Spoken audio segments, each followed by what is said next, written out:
দর্শক বন্ধুরা, welcome back to my YouTube channel. বন্ধুরা, আমার ইউটিউব চ্যানেলে আপনাদের সকলকে স্বাগত জানাই। তো চলুন বিভিন্ন স্বনামধন্য পত্র পত্রিকায় প্রকাশিত কয়েকটি বিশেষ খবর দেখে নেওয়া যাক। আজকের ফলিতে প্রকাশিত বিশেষ খবরটি হল, দুয়ারে লোকসভা নির্বাচন, প্রবল জন উচ্ছ্বাসের মধ্যেও কর্মচারী ভোট নিয়ে আশঙ্কায় শাসক দল। গত 5 বছরে 20% মহার্ঘ ভাতা পেয়েও সরকারি কর্মচারীরা গত বিধানসভা নির্বাচনে ভোট দেয়নি বিজেপিকে। আর লোকসভা নির্বাচনের মুখে সদ্য সমাপ্ত বিধানসভা অধিবেশনে মুখ্যমন্ত্রী ডক্টর মানিক সাহা আরও 5% মহার্ঘ ভাতা প্রদানের ঘোষণা দিয়েছিলেন। তাতে কি খুশি কর্মচারীকুল? না তো। অনেকেরই বক্তব্য, আরও 21% তো পাওনা। ফারাক তো বাড়ছে। গত বিধানসভা নির্বাচনে পোস্টাল ব্যালটের প্রাপ্ত তথ্যে দেখা গিয়েছে বিজেপি 11টি আসনে কর্মচারীদের প্রাপ্ত ভোট বিরোধীদের চেয়ে বেশি।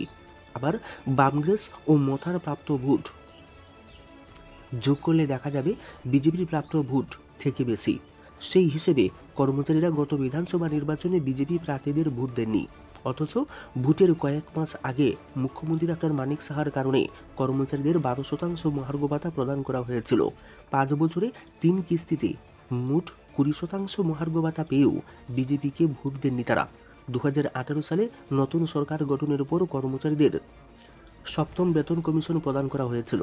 তারপরেও কর্মচারীরা বিজেপিকে ভোট দেয়নি। কয়েকটি তথ্য দিলে বিষয়টি আরও স্পষ্ট হবে। যেমন, গত বিধানসভা নির্বাচনে বিজেপি সবচেয়ে বেশি কর্মচারী ভোট পেয়েছে। আগরতলা কেন্দ্র 935 ভোট পেয়েছিল বিজেপি প্রার্থী, আর বামগ্রেস প্রার্থী পেয়েছেন 558টি ভোট। মোহনপুর কেন্দ্রে বিজেপি পোস্টাল ব্যালটে ভোট পেয়েছিল 535টি। অন্যদিকে কংগ্রেস, সিপিএম এবং মথা মিলে পেয়েছিল 784 ভোট। ফলে এই কেন্দ্রে বিজেপির তুলনায় বিরোধীরা পোস্টাল ব্যালটে বেশি ভোট পেয়েছে। একই চিত্র ছিল খয়েরপুর কেন্দ্রেও। সেখানে বিজেপি পেয়েছিল 527টি ভোট, কংগ্রেস সিপিএম পেয়েছিল 464টি ভোট এবং মথা পেয়েছিল 162টি। বিরোধীদের ভোট বিজেপির ভোটের থেকে বেশি ছিল। 47টি বিধানসভা কেন্দ্রের মাত্র 11টি আসনে পোস্টাল ব্যালটে বিজেপি ছিল সংখ্যাগরিষ্ঠ। বাকি 36টি আসনেই বিরোধীরা ছিল সংখ্যাগরিষ্ঠ। তার মধ্যে আবার যে 11টি আসনে বিজেপি বেশি ভোট পেয়েছে, সেই কেন্দ্রগুলির মধ্যে বিরোধী জোট কংগ্রেস, সিপিএম এবং মথার ভোট যোগ করলে সেখানেও বিজেপির প্রাপ্ত ভোট থেকে বেশি ছিল। কমলাসাগর বিধানসভা কেন্দ্রে বিজেপির প্রাপ্ত পোস্টাল ভোট ছিল 501টি। অন্যদিকে কংগ্রেস এবং মথা মিলে পেয়েছিল 524টি ভোট। ধনপুর বিধানসভা কেন্দ্রে বিজেপি পেয়েছিল 374টি ভোট। সেখানে বিরোধীরা পেয়েছিল 528টি ভোট। এই ক্ষেত্রেও বিজেপির বিপক্ষে কর্মচারীদের একটা বড় অংশ ভোট দিয়েছিলেন। তেলিয়ামুড়া বিধানসভা কেন্দ্রে বিজেপির প্রাপ্ত পোস্টাল ভোট ছিল 619টি। সেখানে বামগ্রেস 485 এবং মথা 449টি ভোট পেয়েছিল। কৃষ্ণপুর বিধানসভা কেন্দ্রে বিজেপি পোস্টাল ব্যালটে পেয়েছিল 334টি ভোট। সেখানে বামগ্রেস 282 এবং মথা 313। আরকেপুর বিধানসভা কেন্দ্রে বিজেপির পোস্টাল ব্যালটে ভোট ছিল 753, বামগ্রেস 640। এইসব হলো উদাহরণ। তাই তো বিধানসভা নির্বাচনের পর বেশ কিছু কর্মসূচিতে যোগ দিয়ে কর্মচারী ভোট নিয়ে খুব উগরে দিতে দেখা গিয়েছে মুখ্যমন্ত্রী ডক্টর মানিক সাহাকে। কেন কর্মচারীগুলো বিজেপিকে ভোট দেয়নি তা দলীয়ভাবে পর্যালোচনা করা হয়েছিল। তার মানে বিজেপির বিভিন্ন কর্মসূচিতে ব্যাপক সংখ্যায় কর্মচারীদের দেখা গেলেও ভোটের বেলায় তারা নেই। বিজেপি প্রার্থীকে ভোট দেয়নি তারা।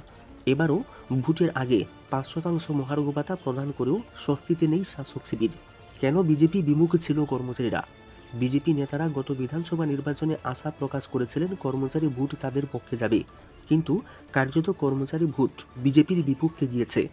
গত 2022 সালের 1 ডিসেম্বর আরও 12% মহার্ঘ ভাতা প্রদানের ঘোষণা দেওয়া হয়েছে। গত 5 বছরে কর্মচারীদের দেওয়া হয়েছে 20% মহার্ঘ ভাতা।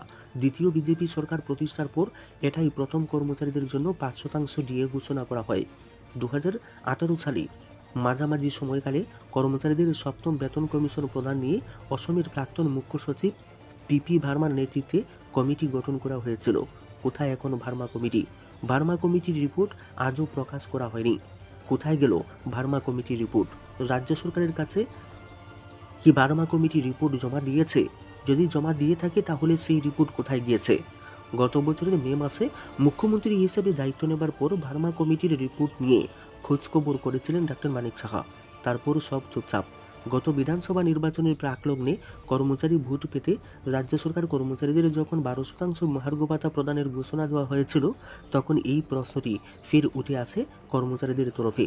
একাংশ কর্মচারীদের বক্তব্য, রাজ্যে সরকার বদলের পর সরকারি কর্মচারীদের সপ্তম বেতন কমিশন প্রদান করা হয়েছে বলে যা প্রচার করা হচ্ছে তা মিথ্যার বেসারতি ছাড়া আর কিছুই নয়। কর্মচারীকুল ভালোভাবেই জানে সপ্তম বেতন কমিশনের নামে তাদের সঙ্গে প্রতারণা করা হয়েছিল। সব মিলিয়ে কর্মচারীকুল কিন্তু সরকারের ভূমিকায় সন্তুষ্ট নন।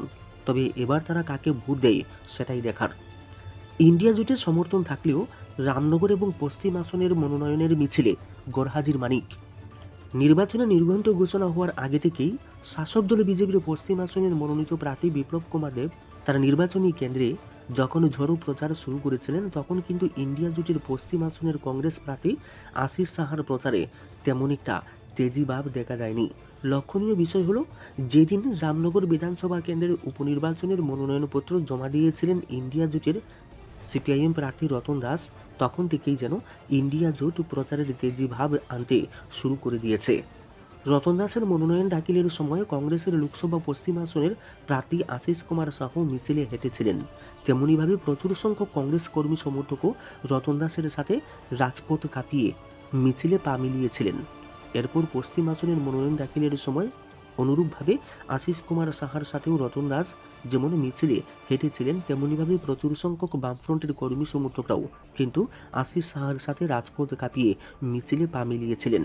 ওই দিন অর্থাৎ 27 মার্চ ইন্ডিয়া জোটের মিছিল কিন্তু নজর কেড়েছে বলেই রাজনৈতিক মহলের অভিমত।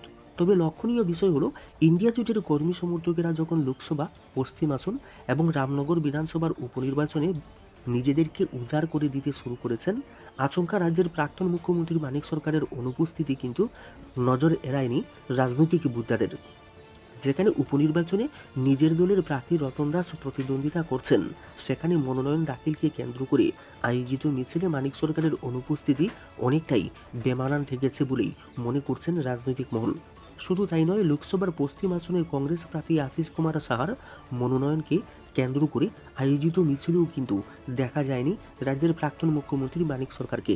ফলে স্বভাবতই প্রশ্ন উঠছে, যে ইন্ডিয়া জোটে সামিল রয়েছে সিপিআইএম, সেই ইন্ডিয়া জোটের প্রার্থী আশিস কুমার সাহার মিছিলে কেন তিনি অনুপস্থিত ছিলেন? অথচ এই মিছিলেই সামিল ছিলেন সিপিআইএম রাজ্য সম্পাদক জিতেন্দ্র চৌধুরী থেকে শুরু করে মানিক দে, পবিত্র কৌর এবং রমা দাসের মতো প্রথম সারির নেতৃত্বরা। যদিও এই ব্যাপারে সিপিআইএমের কিংবা মেলার মাঠের কোনো নেতারাই মুখ খুলতে নারাজ। তবে পূর্ব আসনের ইন্ডিয়া জোটের সিপিআইএম প্রার্থী রাজেন্দ্র রিয়াংয়ের সমর্থনে কিন্তু ইতিমধ্যেই প্রচার শুরু করে দিয়েছেন রাজ্যের প্রাক্তন মুখ্যমন্ত্রী মানিক সরকার। রাজনৈতিক মহলের অভিমত, প্রচারে না বেরোলেও হয়তোবা পরে বের হতে পারেন। ইন্ডিয়া জোটের সিদ্ধান্তের পরিপ্রেক্ষিতে মানিক সরকারকে ভোট কিন্তু দিতে হবে কংগ্রেসের প্রতীক চিহ্ন হাতেই। কারণ মানিক সরকার পশ্চিম ত্রিপুরা লোকসভা কেন্দ্রের ভোটার।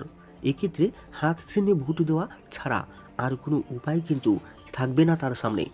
আপাতত এমনটাই কিন্তু বলাবলি শুরু করেছেন রাজনৈতিক মহল। মানিক সরকারের এই ধরনের কাজকর্ম নিয়ে দলের অভ্যন্তরে যে একটা চাপা ক্ষোভ বিরাজ করছে, তা কিন্তু মেলার মাঠ এলাকায় কান পাতলেই শোনা যাচ্ছে। অনেকের অভিমত, রাজ্যের এই প্রাক্তন মুখ্যমন্ত্রী রাজনৈতিকভাবে অনেকটাই বিচক্ষণ। শুধু তাই নয়, তার রয়েছে দীর্ঘদিনের প্রশাসনিক অভিজ্ঞতাও। সর্বোপরি তিনি একজন পলিট ব্যুরোর সদস্য, যে কারণে মানিক সরকারের এই ধরনের কাজকর্ম দলের মধ্যে অনেকেই মেনে নিতে পারছেন না। যদিও বামফ্রন্টের রীতিনীতি অনুযায়ী এই ব্যাপারে প্রকাশ্যে কেউ কিছু বলছেন না।